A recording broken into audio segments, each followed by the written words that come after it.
Hi everyone, welcome back. This is Laura with Planet Goals and Crafting, and today I wanted to show you how to make custom sized envelopes for your custom sized note cards. And it's super easy. Really all you need are some scraps, your scoreboard and scissors and a scoring tool. You could also use, you don't have to, but you can use your ruler, a corner rounder, and then you also need some adhesive, so either tape or glue. So if you're like me, you have a bunch of scraps that can make little note cards, but they are going to be like odd, not shaped, but odd size. So like this one's 3 1/4 by 2 3/4. You see that there.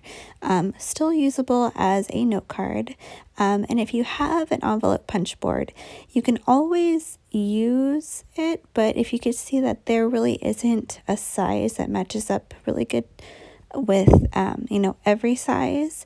So if you make envelopes, if you round up to the nearest size, they might be a little bit too big for it. So what you want to do is measure out another piece that's about 1 inch wider than your actual note card, give or take a little bit, but I'll show you how to adjust that. So here I have a scrap that is 4 1/4 inches wide, and 8 1/2 here. So it's just like an end that I chopped off. Okay, so what you want to do is you also want to make sure that the length of the scrap is at least 2 to 3 times the length of your card. So what you want to do is line up your card with whichever end you want it to go, and you want to make sure you've got at least 1/2 inch on each side. And from that 1/2 inch, you want to make sure that there's at least 3 tick marks from the end, because you don't want to go all the way to make it a 1/2 inch score, because it's going to be a bit snug. So there I'm just counting over 3 tick marks, so basically 3/8 of an inch on each side, scoring all the way down. And there you see you've got a little bit of room there, okay? Okay, so what you also want to do is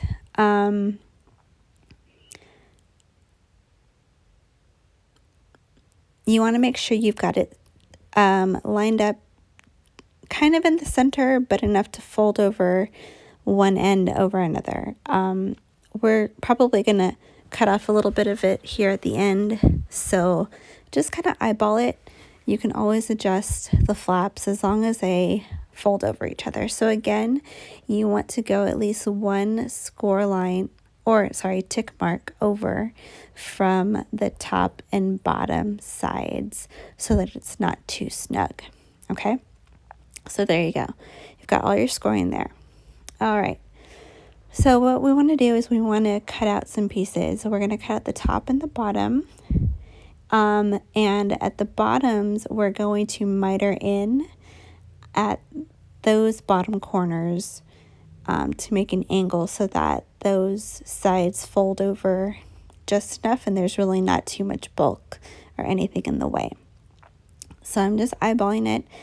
That bottom part's going to be covered, so it's not really going to matter. No one's going to see it. So just snip up there. And you can go probably on the inside of that score line, just so it's not going over the edges too much once you do fold it over. Okay, so this top part, we're just going to cut out in a square because we're going to use our corner rounder to make the folded over part look a little bit pretty. Now you don't need your corner rounder. If you're good at rounding corners on your own, that's great. You could also just miter in the sides there too at the top, but I'm not great at making things even, so it just worked out better if I used my corner rounder. And I'm going to show you here how to get those corners rounded without having that top piece get in the way. So let's just burnish and fold the bottom part, and the top. So you can see it's a bit long, so we're going to have to cut that off there in a little bit. Okay. And you can eyeball it. You can do it however you like it. But I'm just going to eyeball it here. Okay. So what we're going to do to make those corners rounded is you're going to fold over the top flap so that it is out of the way. And then I use the small side of my corner rounder tool.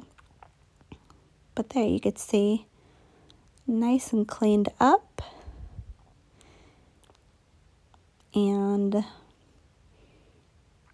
once it's folded over, it looks really nice. Again, you can miter it, but I kept finding myself like still trimming and trimming and trimming until there was nothing left. Okay, so then, like I said before, you could, if you wanted to, miter in the bottom flap, but it's fine. It's not a lot of overhang. Okay, so also if you want to corner around the top flap, it looks pretty as well. All right, so then what you want to do last is put some adhesive. I like to put the adhesive on the small sides there rather than the bottom flap that goes up, because you don't want it to be too long, right? So I just put in a little tiny score mark so I know where to stop.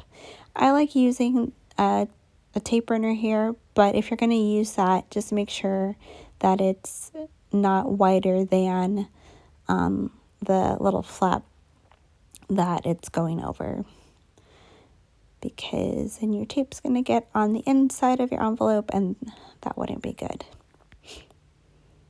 You can always move it over as long as it's not stuck to anything else.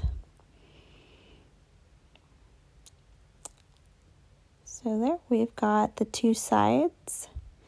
Fold up the bottom, burnish that pretty good. Again, you could always use glue. And there you have it. You've got your matching custom sized envelope for your note card, and it fits nicely with a little bit of room if you need it. I hope you enjoyed this. I hope this was helpful to you and helping you to use up your scraps and use up what you have. So hope you have a good day or night wherever you are. Take care. Bye.